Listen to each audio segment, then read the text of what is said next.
इन्हीं कथाओं के क्रम में भगवान के एक बड़े सुंदर मित्र की कथा आई है कि कृष्ण आसीद सखा कश्चिद ब्राह्मणो ब्रह्मवीतम विरक्त इंद्रियार्थेषु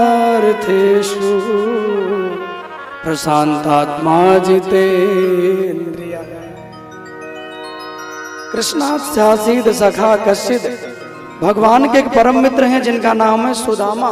सुदामा जी की बड़ी सुंदर कथा सुनाई, ध्यान पूर्वक सुनिएगा, बड़ी प्यारी और बड़ी भक्ति देने वाली ये कथा है। वैसे आपकी जानकारी के लिए मैं बता दूं तो भागवत में सुदामा जी के नाम को सुखदेव जी ने नहीं लिया।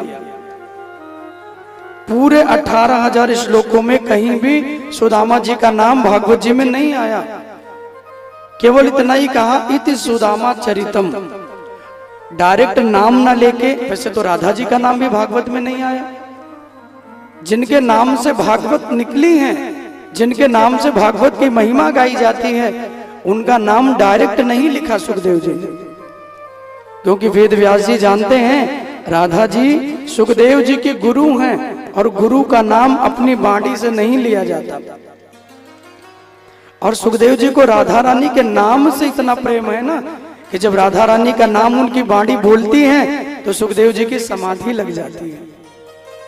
इसलिए भागवत में श्री राधा जी का नाम नहीं आया, लेकिन श्री कृष्णाय वयम नमः, श्री कृष्णाय वयम नमः, श्री कृष्णाय वयम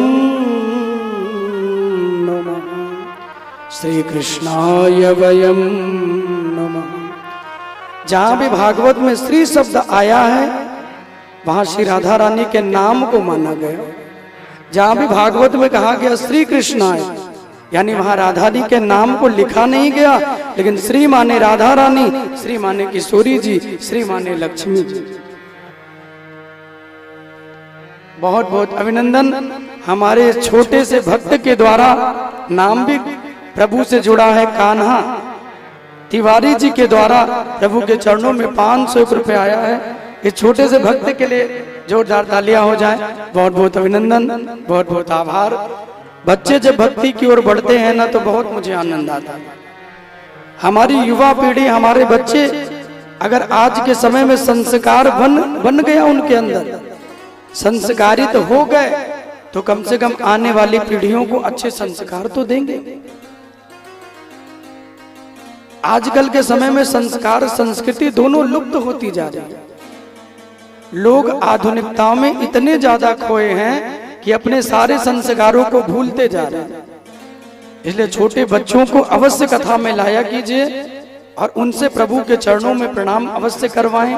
अपने घर में भी रहें तो अपने बच्चों से आरती करवाएं, भगवान के लिए भोग लगवाएं, ठाकुर जी की जो सेवा बने वो करवाएं।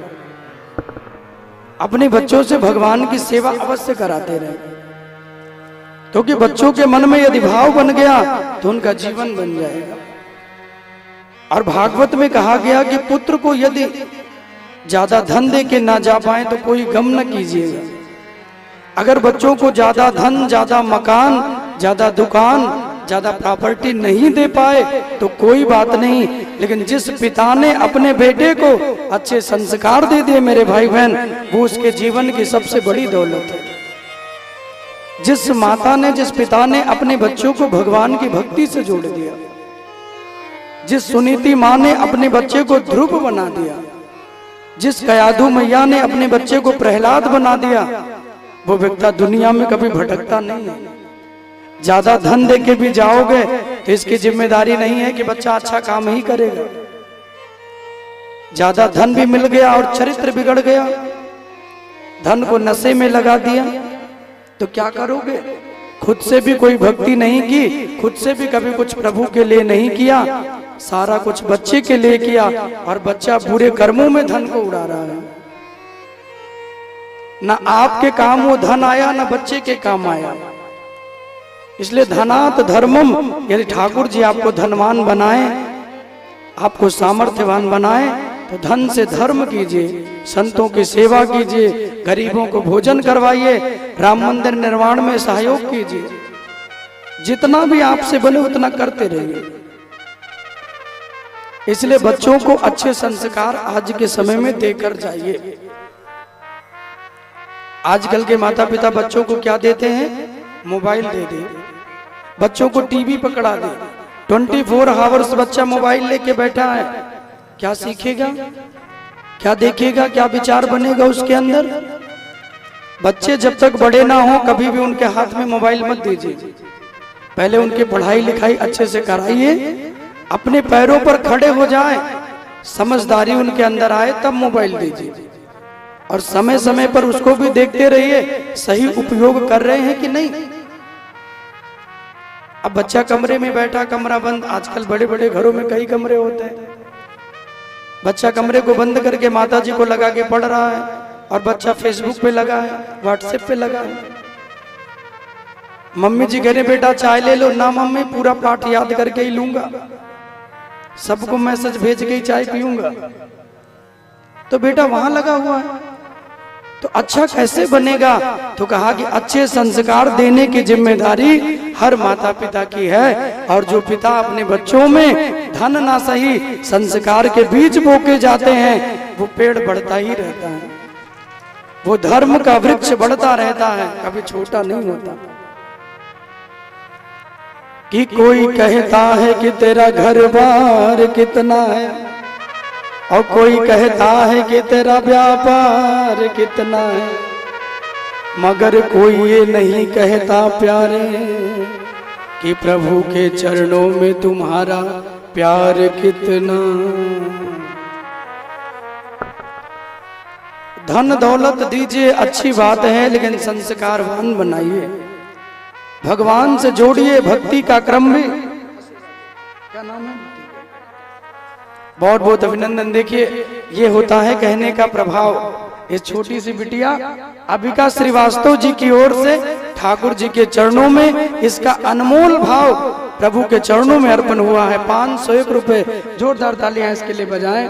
बड़ी प्यारी बिटिया है और ऐसे इसका स्नेह, इसकी भक्ति प्रभु चरणों में लगी रहे।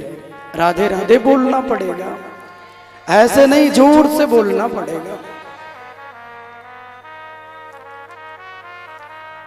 सुदामा जी के जीवन की कथा को सुखदेव जी ने सुनाया और कहा कि राजन, सुदामा जी कोई साधारण नहीं है। सुदामा कौन है? बोले भगवान के मित्र हैं। जीवन में मित्रता कैसे की जाए ये मेरे ठाकुर जी ने बताया।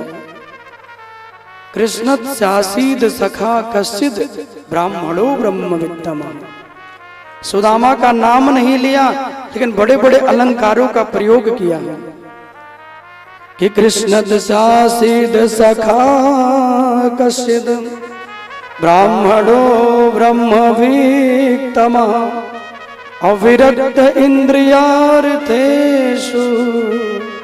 प्रशांतात्मा जितेंद्रिया। बोले एक तो भगवान के मित्र हैं कृष्ण शासीद सखा कश्चिद, और ब्राह्मणों दूसरे ब्राह्मण हैं ब्रह्मवित्तमा, बड़े संतोषी ब्राह्मण हैं। लाभ हो जाए तो प्रसन्न नहीं होते, घाटा हो जाए तो कभी दुखी नहीं होते। संपत्ति हो या विपत्ति हो, सुदामा जी अपने मन के जीवन के भाव को कभी बदलते नहीं हैं। विरक्त इंद्रियार्थेषु, इनके लिए कहा गया जितेंद्रिया। अपने इंद्रियों को सुदामा जी ने जीत लिया है, इंद्रियों से विलग हो गए हैं। ये नहीं कि श्रवण जो मांगेंगे वही सुनेंगे, आंखें जो कहेंगे वही देखेंगे, ऐसा नहीं। हमारे नेत्रों के लिए जो लाभप्रद होगा हम उसका दर्शन करेंगे, हमारे श्रवणों के लिए जो लाभप्रद होगा हम उसका दर्शन करेंगे।